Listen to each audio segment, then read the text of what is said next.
Hello and welcome to English by Kylie. I know that prepositions can be a bit confusing, so let's focus on prepositions of time, in, on, and at.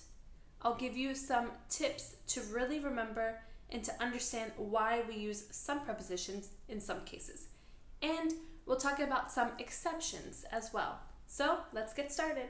Let me mention a general rule that you can follow when thinking about prepositions of time like in, on, at. When we think about in, on, at, we can go from more general to more specific. For example, in would be seen as more general, on is a little bit more specific, and at is most specific.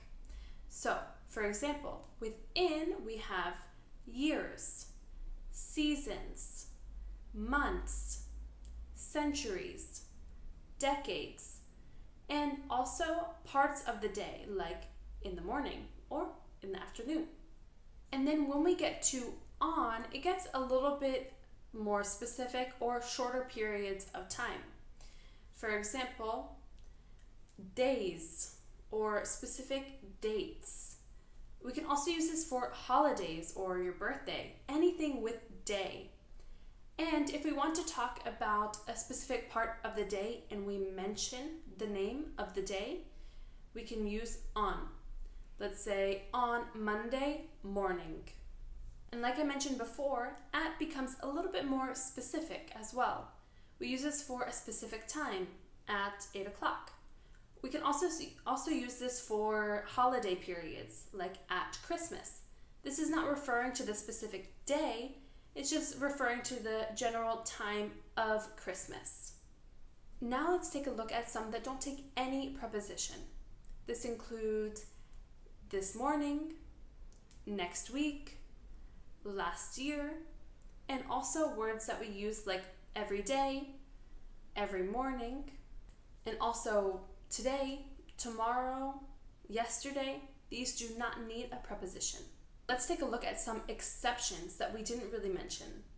At night is one of these exceptions. We saw before that we say in the morning, in the afternoon, or in the evening, but we do not say in the night, we would say at night.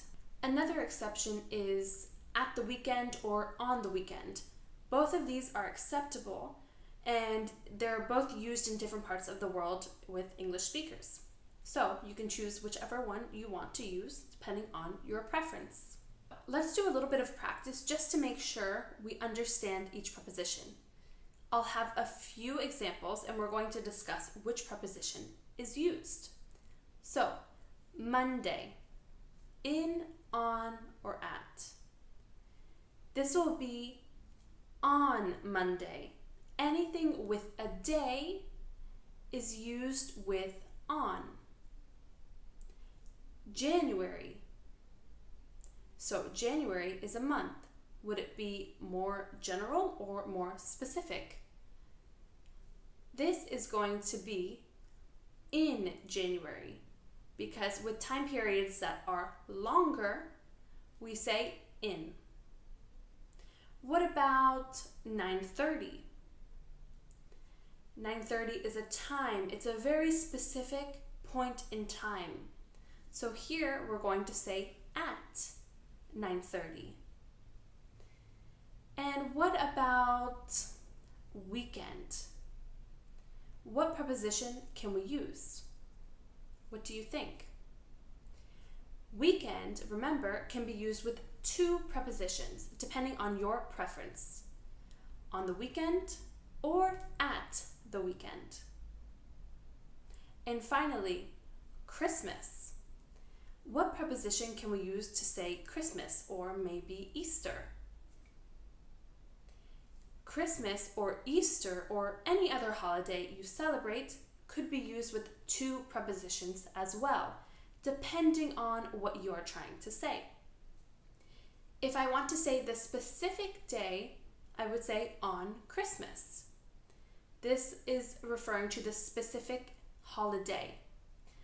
But if I say at Christmas or at Easter, this is referring to the general time around that holiday.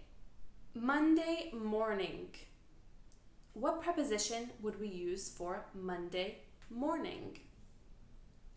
So remember, before we said in the morning, for the part of the day, we use in, but whenever we have day, we always use on. So not in Monday morning, this will be on Monday morning. Finally, what about next Sunday? What preposition will we use for next Sunday? This is a trick question. With next, we never use a preposition. We can just say next Sunday. This is the same for last or this as well. Last Sunday or this Sunday. No preposition is needed. Do you have any questions about these prepositions of time? Let me know in the comments. And don't forget to like and subscribe to see more. Thanks and see you next time.